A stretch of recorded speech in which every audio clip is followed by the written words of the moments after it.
Welcome to the ArmChair GM podcast. I'm Chris, and that's Dylan. Flames go 1-0-2 since the last time we spoke. Zary turns into a bit of a goon and gets 2 games for his efforts. How much do we love Kevin Bahl these days? Now let's get in to the week that was.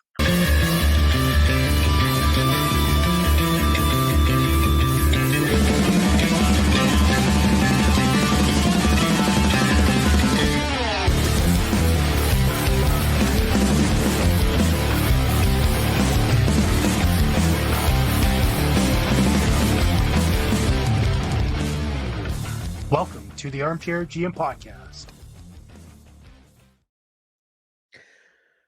I just wanted to kick off the show here by saying I was wrong. Right? Yesterday, when we did the post-game show for the game against the Canucks, I hadn't really taken a look at the replay of the Connor Zary hit on Elias Pettersson, the defenseman. I thought that people were asking why or how many games he's going to get because of what he did after the hit, and while they were down on the ice, how he held him down and kind of gave him a shot there. I didn't realize the chicken wing happened, the kind of targeted head blow with his elbow, and absolutely that should be penalized, and that should be a suspension. And I just didn't see that. That's why I was saying it shouldn't be yesterday. I just didn't see it properly. I did see it, and I still stand by the Department of Player Safety should have just given Connor Zary $5,000 for wasting everybody's time. Nowhere near as egregious as, say, the dozen or so times that Connor McDavid has done that to an opponent and has received absolutely nothing. And but I guess if you're not in the top 5 of the league, you actually have to suffer repercussions for actions. If you are in the top 5 of the league, there are no such actions. yeah, I mean, my problem with that is that it was dangerous, it was targeted, it was late, it was a head hit, it was an elbow to the head from behind, and that should be penalized. Just because one person doesn't get penalized doesn't mean another person shouldn't. It's bullshit that McDavid and McKinnon get away with that shit so often. But just because they don't get away, or they do get away with it, doesn't mean everybody should. You know what I mean? They shouldn't get away with it. But just because they do doesn't mean other people should. You know what I mean? It's still a dangerous hit. It shouldn't matter who the player is and who the player is that got hit. You know what I mean? It should be a standard, and the standard is garbage. That's the problem. But that should be a penalty in my opinion. That should be a suspendable hit. Now, this isn't Pospisil. You know, I don't think that Connor Zary is even a specifically physical player. I don't think he's going to go out there and make a bunch of dirty hits, or even make a bunch of hits in general. He's not a retaliatory kind of a guy. He's not gonna. I'm not worried about him becoming a repeat offender or anything like that. Like I might be with like a Pospisil or somebody else like that.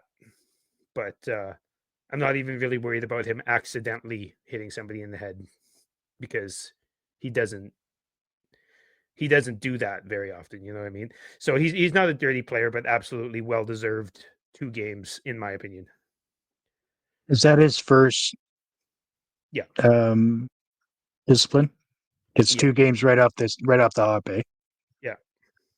All right. Well, we can agree to disagree on as far as what he should have got there. That's fine. I don't think he has zero history of it. I'm not saying that what he did was a good thing per se, but I think 2 games is a bit steep in the NHL, given the shit that they let go on a regular basis. Yeah, yeah, the standard is garbage, and Yeah, the yeah, that's preferential probably my treatment biggest to problem. certain players, like, I'm sorry, but giving Connor McDavid $5,000 of a fine for something is literally like making me pay a nickel for something. It doesn't, like, it's not keeping him from doing it again, right? Whereas giving him a couple games would, well, in theory, Yeah, in theory. yeah, give Yeah, him that's a theory. reason I to mean, second guess himself. he got the $5,000 fine after he had already done it multiple times, Yeah, and he's done it multiple times since. So it yeah, clearly did nothing, right? yeah, I don't, I don't think the two games is necessarily going to change Zari's attitude and the way he plays because he's not a dirty player. So, yeah, like you said, I'm also not concerned about what that means for him moving into the future. I don't think they're going to have to give him the Matthew Kachuk treatment and bring him out in front of the media and have him tell the world that he's going to change his tune and it won't happen again. And I'm sorry, Papa. yeah, Um, that's necessarily going to happen in this case. I think everything's going to go on just like it normally would. We'll get a couple more days off and he'll be ready for next week. yeah. And it's really unfortunate. It's bad, bad, bad, bad timing because Michael Backlund got hurt, and from what I hear on the radio, I like they don't know for sure, but it sounds like he's probably not going to play against Colorado, and that would have been Zary's. You'd think that would have been Zary's chance to play center, to and to get more ice time and all that type of stuff, get more high leverage face offs and Mhm. stuff like that, right? With Yeah. a busy week coming up, depending on how long Backlund's out. I mean, we've got Colorado coming up, and then 2 days off, and then we have a back to back against Toronto and New York, and then a day off, and then another game, and then a day off, and then another game, right? So there's lots of games coming up in quick succession here, and not, it sucks that Backlund got hurt, but Mhm. it sucks even more that Zary's not there to take that center spot and prove to the coach that he can play center. Yeah, that is kind of the unfortunate part, right? I mean, it's unfortunate that Backlund gets hurt, obviously. Um, but it kind of sucks that one of the players that both you and I kind of want to see at that center position doesn't have a chance to shine and show us what he's got in that position.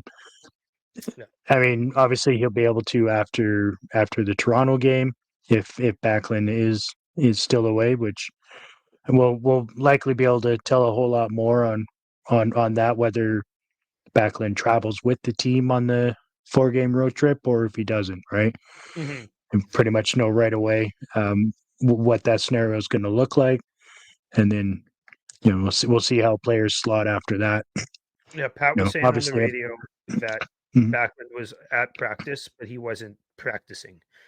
So he mhm. was at the building. I think they were Win Sports, and he was there, but he wasn't on the ice. And I mean, that makes sense. Like if he's capable of, if he's mobile, right? Like not injured. It's like it was an upper body, so he can walk around and stuff like that. He is the captain. He is one of the prime leaders on the team. So I would suspect that he'll make every effort to be on the road trip, regardless if he's playing or not. But I mean, we'll see, right? I think Gabe Landeskog has been traveling with the Avalanche for like Mhm. months, and he hasn't played a game, right? So I don't even know if that Yeah. would tell you anything, right? I think what would tell you is if he's being moved to injured reserve, or if like a Cairns or a Hunt or something gets called up. That would tell you more so, in my opinion, than And Well, then I they feel like one of those are going to have to be called up anyways, right? Because you got Backlund down and Zary away for the next two. So I think one of them are going to have an opportunity to slot into the lineup. yeah, and Klapka's up already, so he'll probably slot in, but you need two, right? So Yeah, we need two. We need somebody to play center, and so what does that do for the fourth line right now? Who's on the fourth line right now? well, you'd think Rooney would be the fourth line center, Yeah. and I think we're more looking on. You probably throw Klapka in on the right wing of the with Lomberg and Rooney, and then Hmm. I don't see why I don't see why you wouldn't call Cairns up and play him with Farabee and Coleman. Right. That would be my you know Yeah, I my wouldn't have a problem with that. I also wouldn't have a problem if they kept Pospisil on the fourth because he's looked pretty good with Lomberg in my opinion. And give Klapka a chance to take on a bit more minutes. Obviously, he hasn't really had that many minutes as the season has progressed, but give him a chance, right? So see if he can slot into a role and play, 15 minutes, 16 minutes potentially, and these are the times in this stage of the retool that you want to see what you have everywhere, right? You got to take advantage of these times and let these kids show you what they're made of or what they're not, depending on what they produce in the next few games. Yeah, as much as it sucks that Backlund is out, or you know that we think Backlund is going to be out, Mhm. that's exactly what you said is right. Like we have to see what the young players can do. Klapka is a young player. If they bring up Hunt, I'd be a little bit annoyed. But Yeah, Hunt, should be I playing. also don't mind Hunt, but like you bring in Klapka, you bring in you let other young players play more, Mhm. like Pospisil, like Coronado, like when Backlund was out against the Canucks, I think he only played like 2.5 minutes. And after that, they started double shifting Coronado quite often. Right. That's good. That's what you want to see, right? Now, I don't think he had specifically his best game or anything like that, but it's nice to see them giving young guys extra workloads. Yeah, absolutely. You have to be able to count on your youth movement to step into key roles and opportunities when they come up, whether it be somebody injured for whatever reason or somebody stapled to the bench for the third period because they're not having a great game. Like those are the situations that you want your young guys to relish and excel at and see what they can do moving forward. I mean, Absolutely. Coronado, reaped the benefit of the ice time. Unfortunately, it wasn't. Yeah, it wasn't bad, but it wasn't his best game.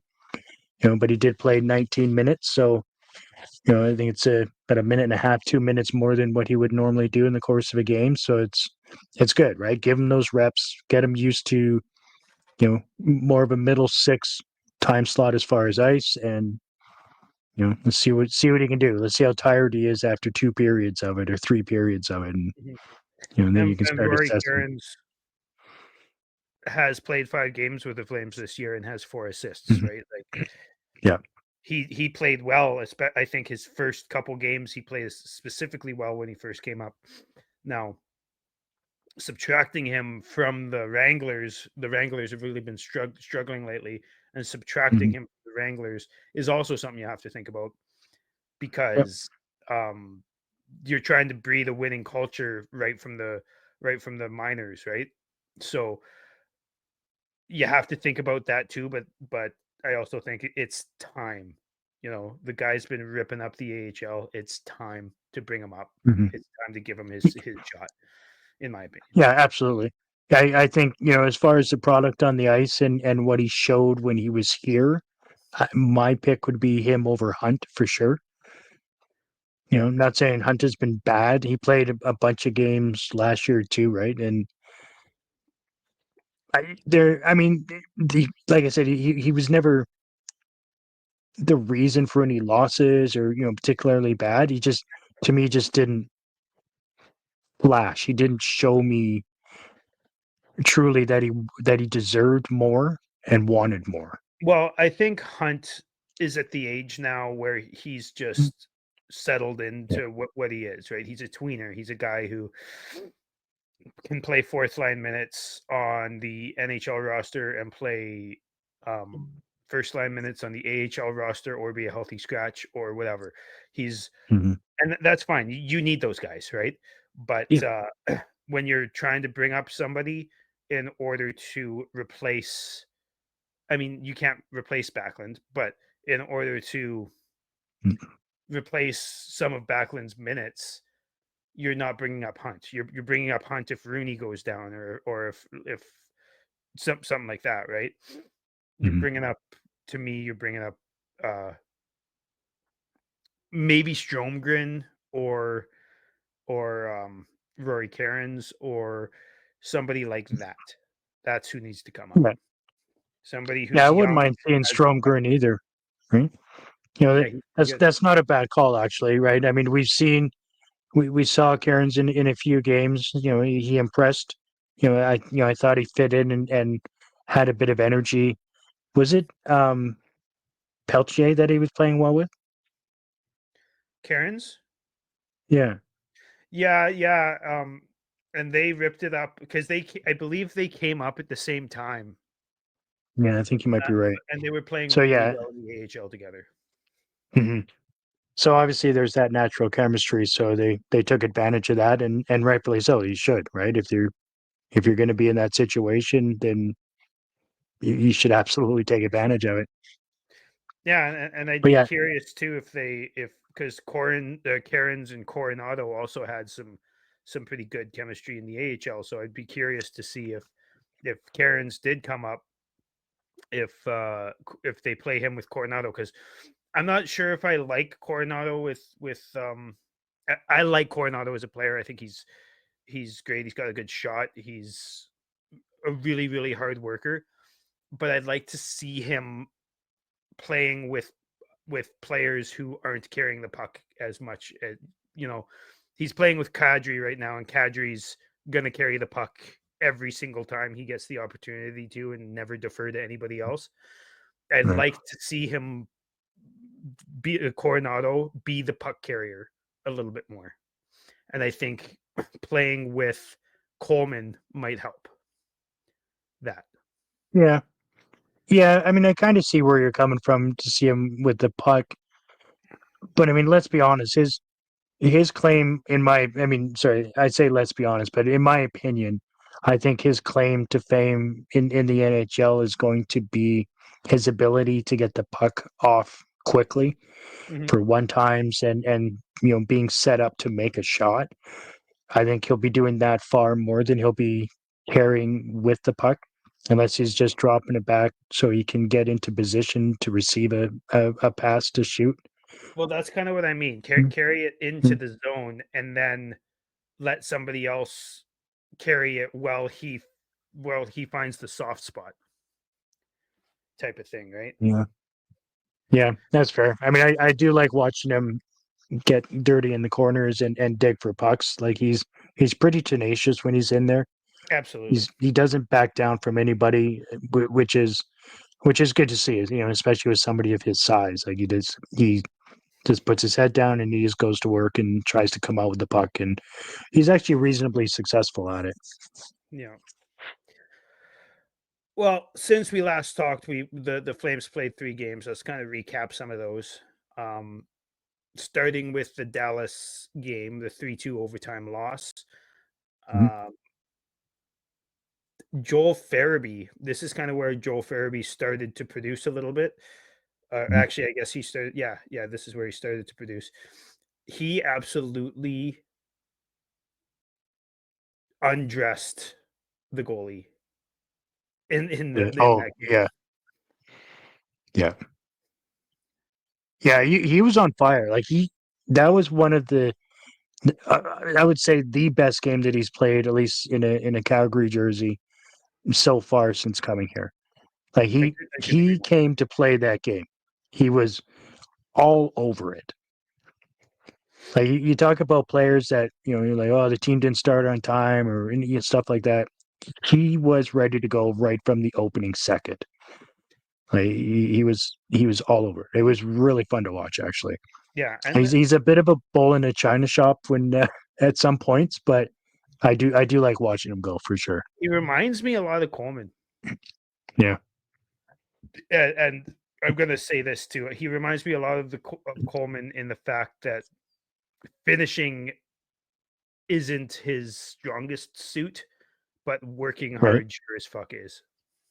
Well, that's right. And he finally he gets rewarded for his efforts with a goal, and but yeah, I mean he works hard. You definitely cannot fault him for his effort. But yeah, it was a fun game to watch him because Absolutely. he was noticeable in every period.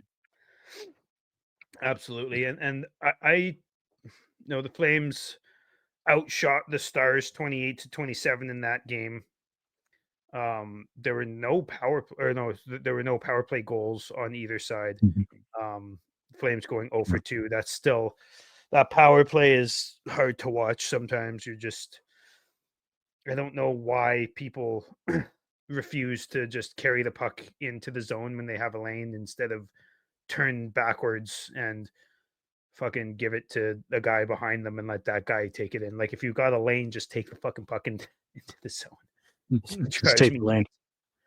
um But I tell you what, once they get into the zone in the power play, they sure kick the shit around the perimeter. Man, they're good at perimeter hockey. yeah, Nothing towards the net or clogging up the middle at all. But man, they can sure pass it around the inside until they lose it. yeah. Anyways, yeah, no, I thought the Flames actually played pretty good for the majority of that game, and then they just kind of let off the gas at the wrong time, and let. I mean, Dallas is full of stars, right? Ha ha ha! I Huh. didn't mean to do that. Oh, They, all right. Thanks, Seattle. We love you. We're out of here. yeah, yeah. Damn it. But I mean, Wyatt Johnston, that they let him into the game. They let Robertson into the game. Yeah. And those guys just kind of had their way with the Flames, unfortunately. Yeah. Yeah, exactly. I mean, effectively, the Flames controlled the first half. Dallas controlled the last half, including overtime, and that was the ultimate decision maker. I mean, it's really tough to keep Robertson off the sheet, right? Like he's a hell of a player. Everybody knows that. Yeah, he had a rough beginning of the season, but he's up to 27 goals now. And Wyatt Johnston, I mean, now Mhm. that the Stars have a couple of injuries and whatnot, Johnston is going to be playing a lot. And this kid, Yeah. if this guy was a Flame, obviously that'll never happen, most likely. Mhm. But if Wyatt Johnston was a Flame at I don't even know how old he is. He's young as fuck though. At 21 years old, he would be far and away our number one center, and there wouldn't even be anyone close to him. He is that good, right? And you can't let those guys start feeling it because they will win the game every time Yeah. if you let those Mm. guys start feeling it. Yeah. Yeah. Absolutely. Yeah, I agree. As soon as the overtime started, you could because of how the game finished, you kind of knew how it was going to end, right? Mhm. There was just way too much effort coming from one side of the ice, and ultimately it ended up exactly how I thought it was. Unfortunately, Yeah. So, how about Dustin Wolf against Montreal? it was okay. He was He, okay. he was all right. It was his third shutout of the season. Third It's not shutout of bad the for a season rookie. that makes him the Flames rookie with the most shutouts ever, which is pretty impressive. That is considering some of the people that he's coming after. Obviously, And once again, Joe Yeah. Farabee in his fourth straight game collecting a point with a nice little playoff Backlund. Yeah. Beautiful, beautiful goal. But this was a goalie battle through and through. Yeah, both Was sides. Yeah, they and quite frankly, like usually you see 1-0 and shots were 26-24. You see stat lines like that at the end of the game. You see box scores like that at the end of the game, and you're like, "Oh, that was a boring game to watch." But I thought that was a really fun game to watch. Maybe it's because I really love watching the way Dustin Wolf tracks the puck. Maybe that's why I really yeah enjoy watching him, even when he's not making a save. I enjoy watching how he moves. It is so yeah fun to watch. And I don't know. I don't know if you're sold yet, but I fucking lock this guy up as long as you can for as much as you can the second you're able to. Maybe not as yeah. much as you can, but you know what I mean. Yeah, let's ease back. Let's ease up on that, would you? Um, I, as you know, started the season with a lot of apprehension because at that point I hadn't seen anything from him that I thought warranted being a number one goalie, and obviously his numbers in the A were awesome, and his numbers in Everett were awesome. But this is a different league. It's different. But I tell you what, since like a month into the season, like he was pretty good, for the first month. It was respectable. They were going back and forth, him and Vladar for games, and he was keeping up and was looking pretty decent. But the last month and a half, he's looked really, really sharp. He's had a couple of games where obviously he's faltered and hasn't been the greatest, but when he's dialed in, he's really fucking good. Like really good. Yeah, he brings elements to the game that not a lot of other goaltenders do. And Yeah. I say it all the time, but the puck tracking and the movement, Yeah. um, but it's not over movement. Like you we watched Jacob Markstrom for years, right? Right. Jacob Markstrom moved too much. Yeah. He's a huge man and he moved way too much. Um, Dustin Wolf moves half as much as Markstrom does and makes the save more than Markstrom does. You know what I mean? It's just yeah. Well, exactly. He knows where the puck's going to be. He's always square to the shoot or to the shot. The shoot. I messed that up. He's always square to the shot. He's just his side to side and his lateral movement is really something to see. And it's not just like side to side. Like he'll come diagonally from front left of the crease to post on the right side, like in a nanosecond. Mhm. And it's like, Jesus, he's quick, right? But He's not so when he fast doesn't need sliding to. on his pads. That's true. Like Yeah, he like doesn't over you remember exaggerate anything. you remember Kerry Ramo? He would Hmm. and Jonas Hiller too. Both of those guys Yeah, used to move too much to the point where they'd yeah. be outside of the crease. Like they'd be trying to move from one side of the crease to the other, but they'd slide themselves out of the crease. Wolf never does that. Wolf slides exactly where he wants to go, and that's it. He doesn't. He stops right where he needs to be. It's amazing. It's amazing to watch. Yeah, yeah, it really is quite something. Something to note on the game against Montreal on Saturday is our 31.6% in the face-off. Oof, that's rough.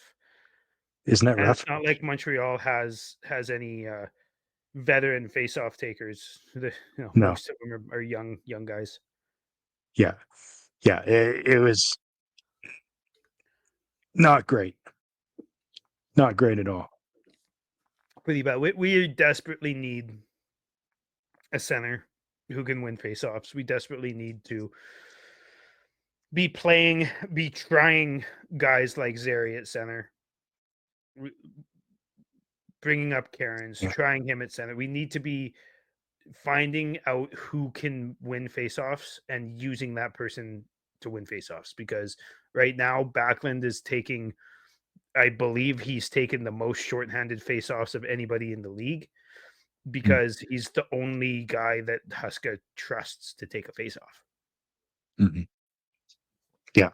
Yeah, that's right. He's the only guy that has earned the trust for it. However, like even him in the dot He's not was been great this year. no, he was 35.3 on Saturday against Montreal. Yeah, hard to see, man. And it goes without saying, it's a stupid cliche, but it's true. If you don't start with the puck, you're less likely Yeah, to, you have to work twice as hard to go get it, that's right. instead of just starting with the puck every once in a while. So we need the Flames need to address that in the offseason, whether it's grabbing a center off a free agency, or from a trade, or somebody who takes faceoffs, has a, because I believe all of our faceoff guys are the same handedness, and I Right. think I think we need somebody who's right-handed, take right-handed Yeah. faceoffs.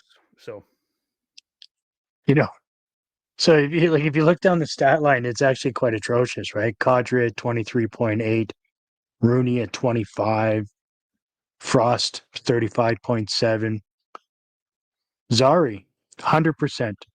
How many draws do you think he took? It doesn't show on the stat page I'm looking at. I I can't see him taking more than 3 or 4, but that's probably about right, because he's been playing in that game. He would have been playing right wing with Rooney, right? mhm. So So I mean, maybe it's yeah, time to there's put him at center when he comes back from his suspension. not that you haven't been saying it all season. I have been saying it all Oh, right, you have been. You brought it up at least twice on the show, our show. per show. Yeah, yeah, pretty much. Here, I'll look it up. It should say on here what Zary face-offs against Montreal. He took one, and he won it. One. That a Yeah, boy. See? 1 for 1. yeah. But now I'm curious. Now that I've got this up, I'll take a look. Hmm. Um, he was 5-3 last night, 62%, 100%, 1-0, and then he didn't take a face-off for 3 straight games, Really? and he's had, in his past 10 games, he's had 1, 2, 3 games where he's taken one face-off and won it. Right? Yeah, So maybe he's one of those players where, it's just like ice time, right? If you limit the amount of ice time, they actually play quite well. maybe. I don't think you limit his ice time. I think you got to let him play.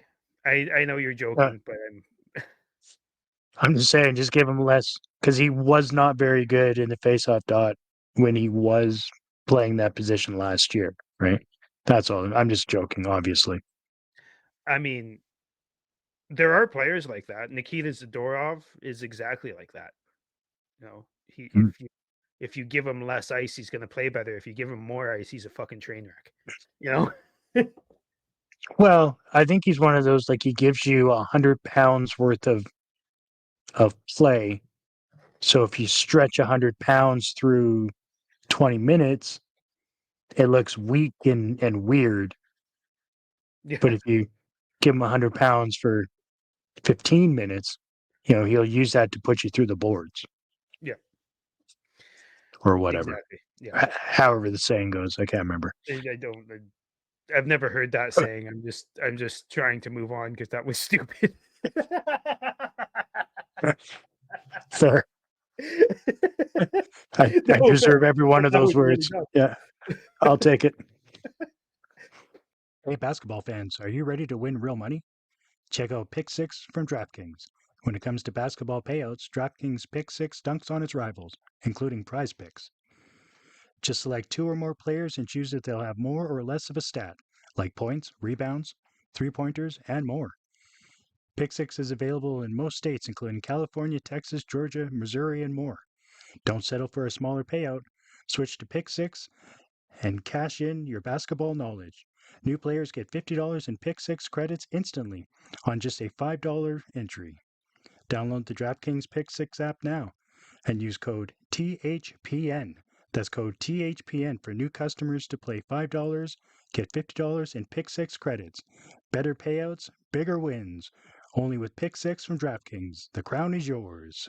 Gambling problem? Call 1-800-GAMBLER. In New York, call 877-8-HOPE-NY or text HOPE-NY 467-369. In Connecticut, help is available for problem gambling. Call 888-789-7777 or visit ccpg.org. Please play responsibly. On behalf of Boot Hill Casino and Resort in Kansas, 21 and over. Age and eligibility varies by jurisdiction. Void in New Hampshire, Oregon, and Ontario. Bonus bets expire 168 hours after issuance. For additional terms and responsible gaming resources, see dkng.co/ftball. NFL Plus Premium offer available only to new and former NFL Plus subscribers. Additional NFL Plus Premium terms at nfl.com/terms. Anyways, just quick on Dustin Wolf too. He is getting lots of Calder love. I would be shocked if he's not top 3 for the Calder. But when it comes to advanced stats, like I listen to the PDO cast and I listen to Flamestock, and they have Kevin Woodley on a lot. Both of those shows have Kevin Woodley on a lot, and I don't know if you know who he is, but he's a writer for In Goal magazine. He's really into the goalie advanced stats. He's a really smart guy. I love listening to Kevin Woodley talk about goalies because I mean, nobody knows anything about goalies, but if there's anybody that does, it's him. Right. And he's been talking about that for like adjusted save percentage. Like Wolf is second in the league in almost every like positive advanced goalie stat. It's insane. Nice. Yeah. So Kevin Woodley, he's like the Peter Labardius of the goalie world. Just knows obscure stats about random people that nobody's heard of. Yeah, basically. Nice. Yeah. No, I mean, I don't know if you've ever heard of him or not, but Yeah. Oh yeah, I've heard of him. That's interesting though, right? Second, like out of all goalies, obviously, we're not talking about rookies. Like that's no, super impressive. he's talking about Wolf in like Vezina runner-up conversations. Imagine that. Imagine he wins the Vezina and he isn't actually considered for the Calder. Or the Hart. Imagine if he wins the Hart and not the Calder. Right. Right. Yeah. Interesting. Yeah. I mean, No, if he can get, I don't think he's going to win any of them, but the top 5 votes for Vezina in his rookie season, I mean, obviously that's likely just going to be an extra $1 million per year in his contract. yeah. And but it would be well deserved. I don't see him winning any of these trophies, any of the 3, as much as I think he deserves to probably, be in the conversation in the top 2 for sure of the Calder. But I think that him being talked about the way that he is huge. And I think that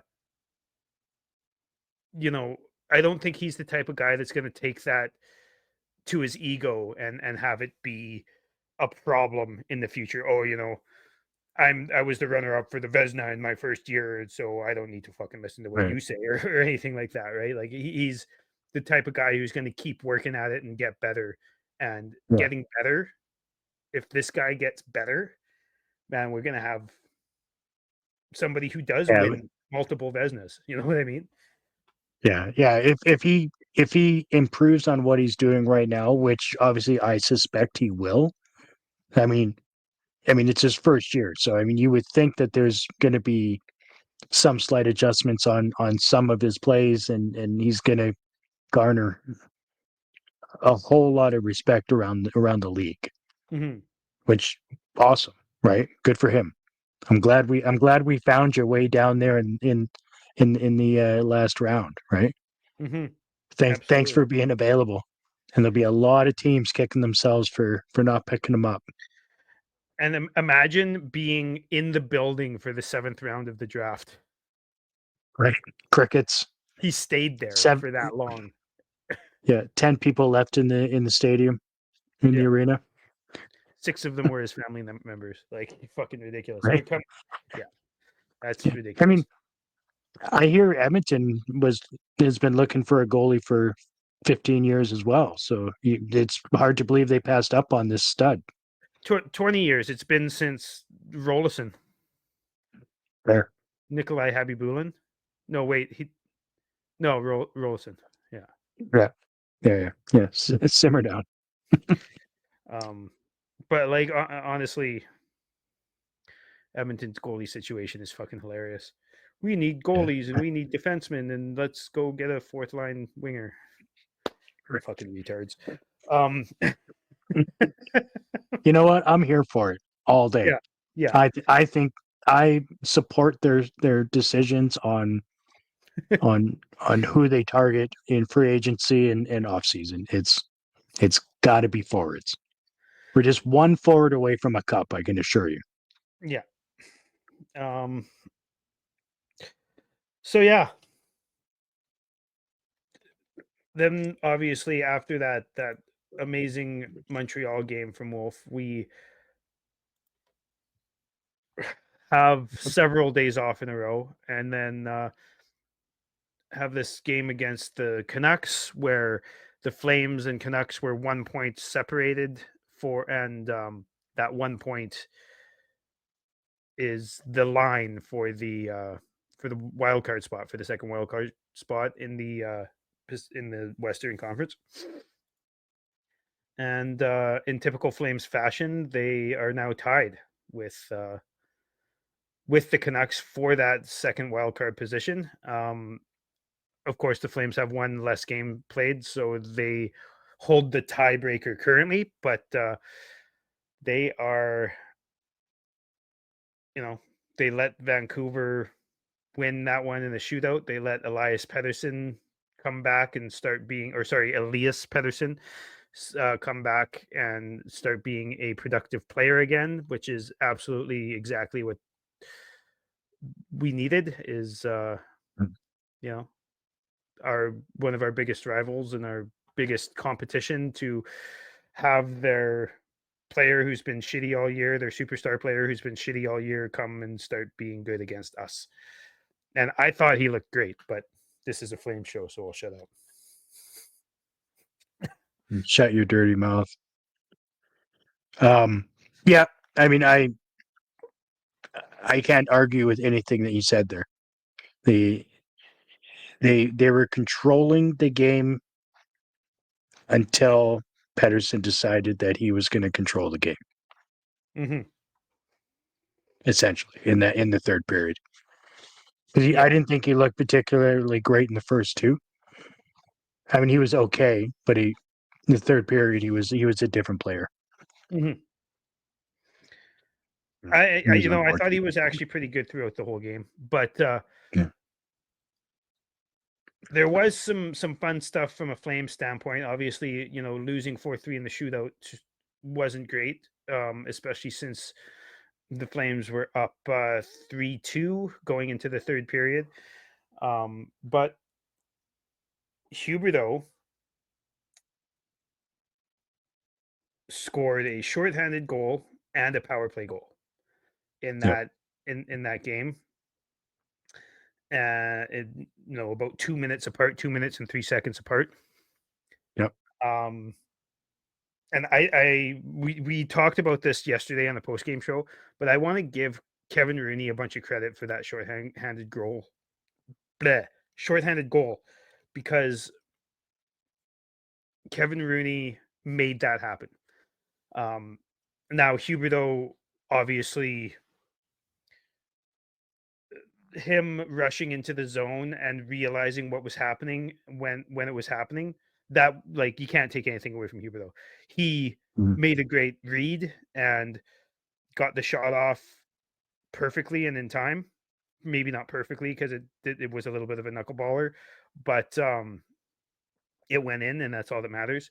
But the way Kevin Rooney was aggressive on the PK and chipped the puck around the defending player and squeezed by him, and also realized that Huberdeau was alone, so he had somebody with him to go on a 2-on-0. Yeah, all the props in the world to Kevin Rooney. He doesn't get many props because he's not great, and he's a fourth liner, and you know, a lot of the time he should be probably scratched. But yeah, The instant chemistry, right? I mean, they're both like Rooney's obviously already taking a lot of minutes during the penalty kill, you know, because that's one of his leading actual roles aside from the fourth line. yeah, Huberdeau is kind of being turned into that at the moment, but they both had increased minutes on the PK because of the absence of Backlund. And I'll tell you what, the two of them, the way they came up the ice right from the get go when Anderson, Uyghur passed the puck up, it looked like they had been playing together all season on the same line. yeah, They knew exactly what each other was going to do, and they just did it. It was really great to see Rooney put in a situation where he can keep up and create a play for, you know, our leading scorer, you know, one of the greatest playmakers in the game today, you know, top 5 to 10 for sure. And it was great. It was a lot of fun to watch it, and good on Rooney for keeping up in the play, reading the play, hustling to create the play, right? The way he set that up to even just to start with. So it's nice to see. It's good to see him making a play like that and getting some kudos that he deserves in that situation yeah. for sure. I wanted to touch on something that you had said there. The stretch pass from Uyghur. Mhm. And you were saying the stretch pass from Anderson. That was on the Kadri goal that happened On the Kadri goal. in the first period. But That's right. essentially the Flames scored 2 stretch pass goals. And it's great to see them using that, because I think, especially with Anderson, but also with Uyghur, they're both very good at stretch passing, but they don't do it very often. I'd Right. like to see them do it more, because stretch passes make defenses panic, and they often create odd man rushes, or Mhm. breakaways or whatever, right? Yep. Yeah, And they're both absolutely. very good at it. I mean, like that. Obviously, that whole play doesn't develop or even doesn't even happen at all if Uyghur doesn't turn around and fire it up towards Rooney there on the left side. So, I mean, yeah, it was a really good play by, you know, all three of them, but Rooney and Huberdeau really made a nice finish out of it, especially being on the PK at the moment. So it was all sorts of excitement when when it first started. You know, you're excited to see it develop, and you're like, "Fuck, it's Rooney! Come on, Yeah, get it to Huberdeau, get it to Huberdeau." And sure as shit, right? I mean, he gives him the pass. I mean, it went right to his stick. It was up on end when it got to Huberdeau's stick, and he took a swipe at it, and you know, it was still up in the air a little bit, so he kind of got under it a little bit, so it kind of fluttered its way and made its way over. And I guess, in all honesty, it probably is what created the goal to begin with, because if it would have come straight off his stick, I think there was a pad save to be made. but it kind of allowed it to go up and over and into the net. I'm honestly just knowing Kevin Lankinen is a pretty good goalie, but knowing that Rooney and Huberdeau are on a 2-on-0, I'm surprised that Lankinen didn't read that better because Right. Fair. what's the chances that Kevin Rooney isn't going to defer to Jonathan Huberdeau? You know what I mean? Well, I'll say yes and no. And the reason why I'll say yes and no is a lot of times when it comes to fourth line players, they do attempt to make the shot. Yeah. They want to be the guy that scores goals. I don't, Rooney's not a selfish player, so being how it was Rooney, obviously the likelihood isn't as high because I do think he's an intelligent player. He just doesn't necessarily have the skill set to do a lot of what we'd like him to do. Yeah. But I think in a situation, especially in a high paced, exciting situation such as that, I think a fourth line player, I'm gonna go on a limb and say 70 to 75% of the time is gonna try and make that shot. But or at least take the shot and create a rebound off of it, right? Yeah. No. I agree for sure.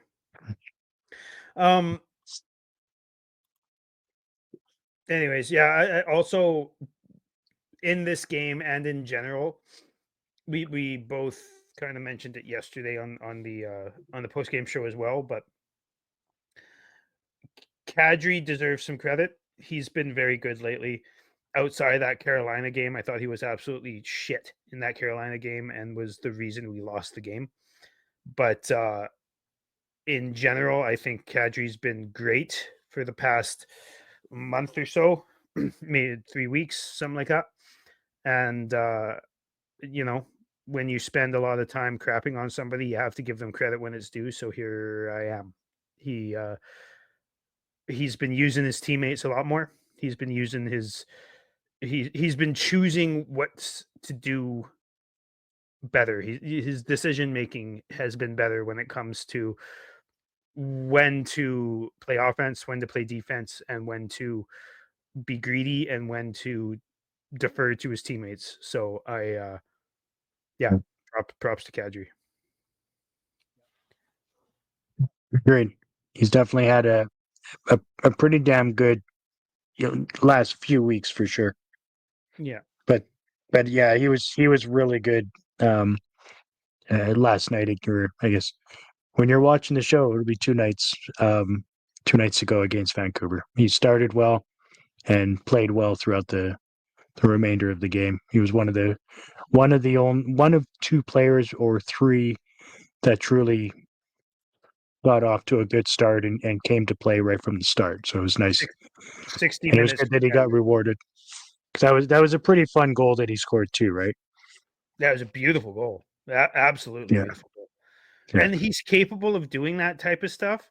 But one of my biggest gripes with him usually is that he tries to do it too much, and it's very, very easily read by opposing defenders.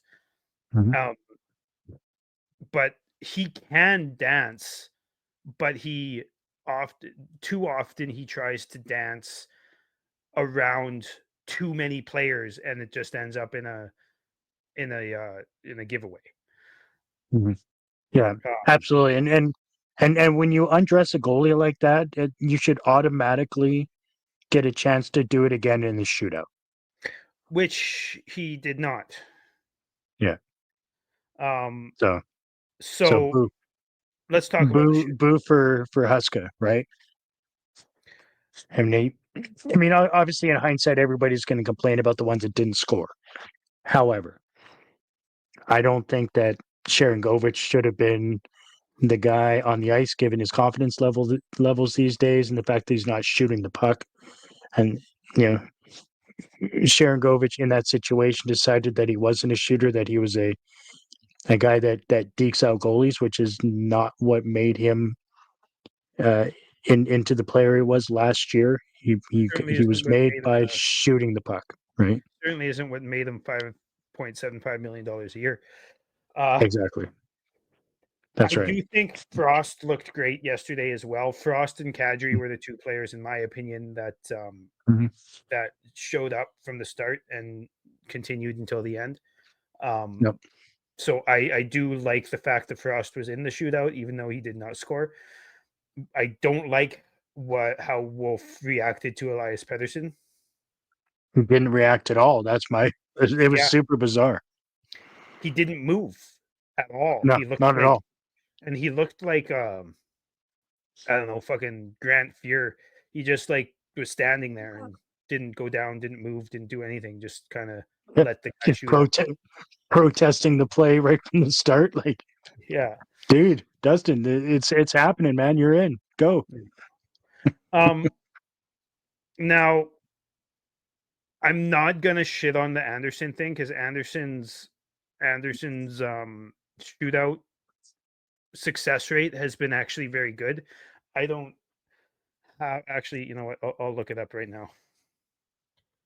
But Yeah, I mean, he was 2-0 this season, so I mean, it, I don't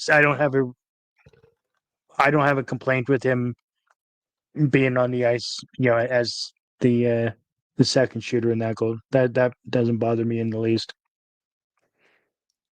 yeah, You know, and obviously he's 2-1 this year, but is what it is. And, and being so we don't have Kirkland, who obviously is a guaranteed goal in the shootout apparently with the same play. yeah. Um, and like you said, I would have liked to have seen um Yegor Sharangovich not shoot that. I would have Mhm. liked to have seen, whether it be Kadri or fucking Zary or somebody. Mhm. I would have liked to have seen Zary in overtime a little bit more because he literally won an overtime game against the Canucks earlier this year. So I would have liked to have seen Right. that a little bit more. Well, and Wilshire stood on his head for that OT. Yeah. He made a couple of just unbelievable saves. Yeah. It was So Rasmus Anderson in his career is 4 for 8. So before yesterday, he was 4 for 7. So he was well over, he was over 50% yesterday. yeah, So I have absolutely no problems with that. The first three not bad for shooters a I had no defender. problems with. It was just Sharangovich was kind of confusing. And I just saw a lot of people shitting on the Anderson um, selection. And I just wanted to kind of mention that. Yeah. I don't Yeah, think that was a fan bad. bases are weird, right? I mean, obviously they're shitting on the situation because he's a defender without actually either looking up or understanding how good he's been at it thus far In his career, yeah. in his career. Like, and in his career, be damned, he was 2-0 this season. So I mean, he Yeah, was coming in on a hot streak. So of course you got to keep it going until he at least breaks it or decides he doesn't want to do it. I yeah, mean, in my opinion, he's give him the chance. Having a defenseman that's 4 for 7 in that situation, like shit, that's damn good. it's better than most forwards, right? Um. Yeah. Anyways, so yeah, Flames lost that game. It was too bad. I actually enjoyed that game though. I thought it was a very entertaining game. Um. Yep. Let's talk about Kevin Bahl before we go. Okay. I and there's one play everybody's going to think about that happened yesterday in Vancouver. Um. The way Kevin Bahl drapes himself around opponents and gets stick on puck, but doesn't take hooking or tripping or interference calls, Mm, is amazing. How he mm, can drape himself on top of somebody half his size and not get a penalty for it, and not because it's not being called, but because he's not doing anything wrong, yeah. is actually amazing. He is such a good defenseman. I'm really sold on Ball now. Yeah. Yeah. Absolutely. And you're obviously talking about that play in the dying seconds of the second period on the semi breakaway, where Yeah. he raped the guy in front of the net and just poked the puck away from him, and the puck was on the other side of the player. Like how he's able to do that is quite awesome to see. And almost every time you see it in real time, in your brain, you're like, "Ooh, that's going to get called." But then you look at it, you see the replay on it in slower motion. And it's just like he didn't grab him, he didn't hook him, he held him in no way. But he's still able to take. Like I'm pretty sure, like he squeezes his arms in a bit, and the reason why the player isn't even going down, I think he's actually holding them up while he's doing it. Oh, really? And then he just kind of I'll have lets to him, pay more attention to that. yeah. Yeah. And then as he lets go, then they both just kind of skate away. Hmm. Like it's really interesting to watch. I don't think I've ever really seen anybody with that kind of ability. Because I mean, 8 out of 10 times a defender's going to get called on that situation because of how they have to play the man or the puck, right? They're going to get called on the hooking because they don't have the length and arm and stick to truly get to the puck. They need to pull them back just to get there. Yeah. Where he doesn't have to do that. Like he has incredible reach, and he just has this ability to undress players without any sort of the clutch and grab or anything like that. Yeah. It's quite phenomenal. Yeah, I'm a big fan of him. Obviously coming into the season, we didn't really know much about him, other than he's just lankier than shit. Like he looks like a gazelle, skating around because he's what is he 6'6", 6'7", Yeah. and he looks like he weighs about a buck 90, right? Like he looks super skinny, but I mean And he hits hard when he plays, and he can move people out of his way and out of in front of the net. But his ability to undress a forward coming in with the puck is really something to see. 6'6", 230. I know 230, but he does not look like he's 230. I mean, obviously his height is going to give you that weight, but Yeah, well, he doesn't look quite like Bomeister, who literally looks like a stick, but right. he has a little bit of that. I know where you're coming from for sure. Mhm. Yeah, Um, no, I think he was a great acquisition. I have all the time in the world for him, especially the way he's been playing so far this year. I hope yeah, he keeps it up. and he's got good chemistry with Anderson, which is nice. And that was like Yeah. right from puck drop on game one. Mm. Yeah. Yeah, they started the season, and obviously you're just like, well, they're feeling out guys, but then it was like, he's eating up 20, 22 minutes a game. Yeah, I was like, shit, okay, well, he's for real. I like it. yeah. I didn't know this. He was drafted by Arizona in the second round. Really? Yeah. Isn't it interesting?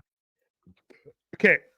Before we go, I want to do a quick trivia question with you. Don't I hope you don't have your stats page up or anything, but Not anymore. Okay. not anymore. Perfect.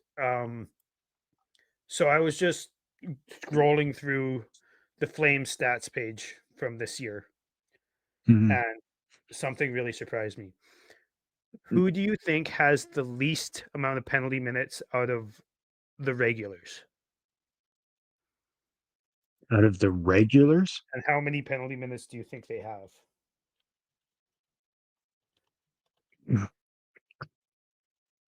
Are we talking forward and defense? Yep.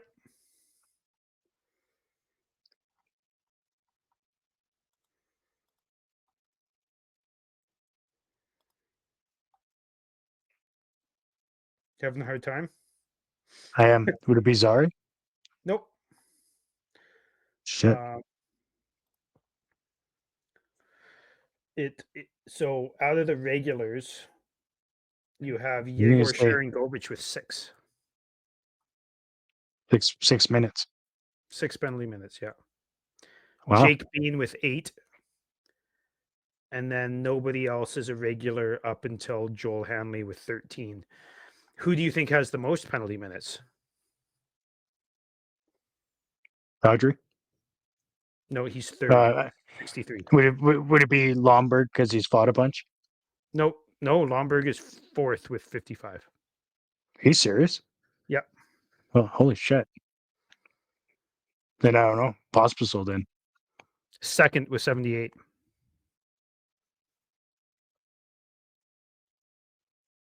Want me to tell you? Oh, Yeah, 82. yeah. 82 for Bahal, eh? Yeah. Fucking guy. But no, Which I really just pisses me thought it off was because he's a crazy. really good defender. That's insane. Usually you look at players who are a little bit lazy, especially defensively. And Mhm. I don't think Sharangovich is specifically lazy. I just think he's struggling with everything. But you look at players with a Yeah. lazy reputation, and I think he's got a lazy reputation. And Yeah. usually those guys get a ton of stick infractions because they're caught and then they try and fling their Yeah. stick somewhere and get them in get somebody in between the legs or whatever. But Mhm. no, he's actually the least of the regulars with 6. That's actually very surprising to me, to be honest. Yeah, me too. And so is Bahal being the number one. Well, he's fought too. He's fought quite a few times. That's true. Anderson, jeez. Even Huberdeau at 34 really surprising.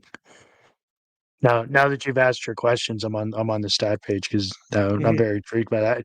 It's actually something I haven't really thought about much, other than you see the regulars going in. Um, now, Bean with 8, but he's also played 20 less games. yeah. So, So Pahal has 4 fights this year. Were all of these this year? Mhm. Yeah. Yeah, he's had 4 fights this year.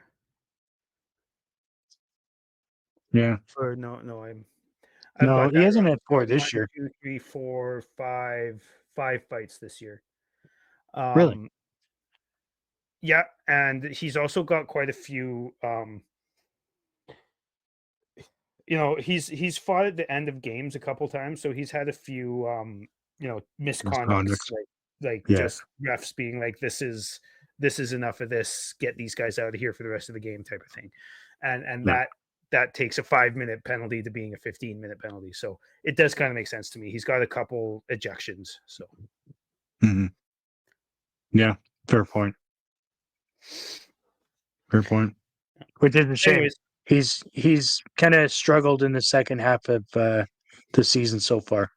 I am a big Bahal fan. I like how that style of defender plays the game. He's really good at clearing guys out in front of the net and making sure people aren't coming around from behind the net. And I do like guys that stay at home and actually play defense. That's oddly enough, I prefer my defenders to play defense on a me regular too. basis. So Me too. No, I'm a huge fan of Pahal. Huge fan of Kevin Bahl as well. Guys who kind of stay home a little bit and like to Mhm. and it seems like really take pride in blocking shots and good stick checks and in Pahal's case solid hits without getting out of position. I found like I know we talked about Zadorov earlier, but like guys like Zadorov and Goodbranson and like there's a lot of guys out there who are heavy hitters, but they are Mhm. way out of fucking position. And Yeah, Paul is not. Paul hits heavy and is in position to make the next play pretty much yeah, every time. yeah, for sure, for sure. Well, I think that'll probably do it for today. Make sure you check us out on YouTube.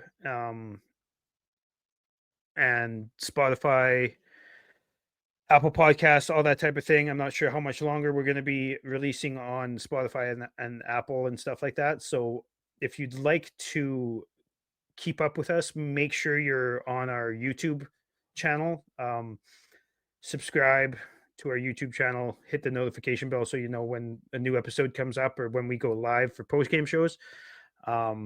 Make sure you follow us on X at ArmChair GM_pod, and make sure you hit us up on Facebook and Reddit and all that type of stuff. Thank you for watching, and thanks for the support.